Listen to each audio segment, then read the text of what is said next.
everyone, this is a welcome back to day 5 of the hardest question challenge. This one is a higher question from 2017.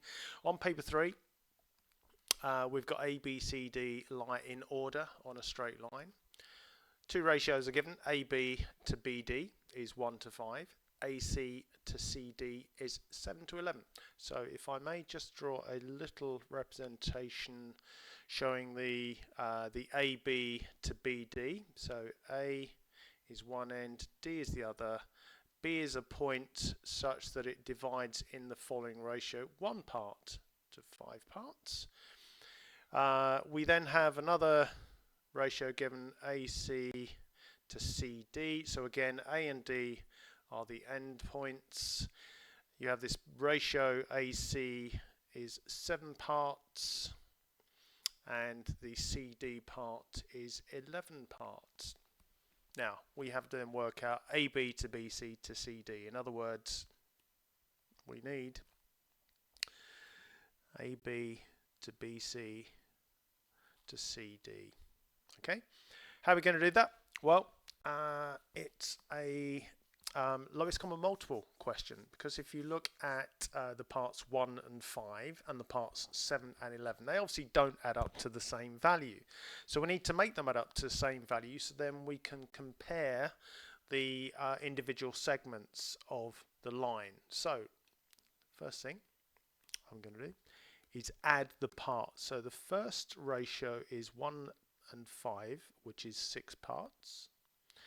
The second ratio, or second breakdown of the line, AC to CD, is 7 parts and 11 parts, which is 18.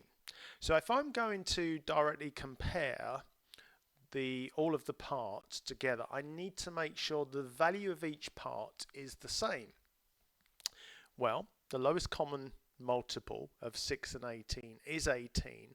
So what we need to do is make the 1 to 5, I can't get that on there, so I'll go the 1 to 5. I need to make this 3 times bigger. Yeah, so that's going to be, from 18 to 6 is 3 times bigger. Okay, so if I make that 3 times bigger, I've got 3 parts to 15 parts, noting that 3 plus 15 is 18.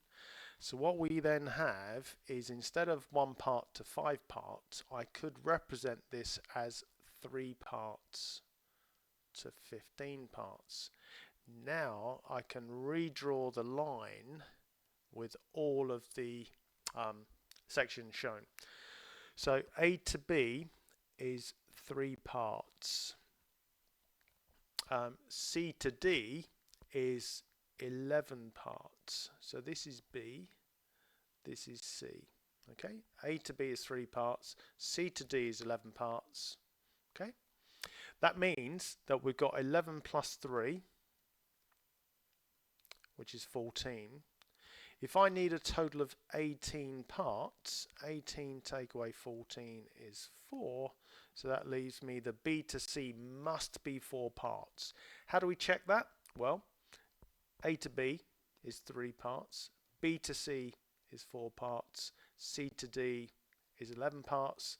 Those parts there should add up to 18, which of course they do. So therefore we have a final answer of A to B is 3 parts, B to C is 4 parts, and C to D is 11 parts. There's your final answer.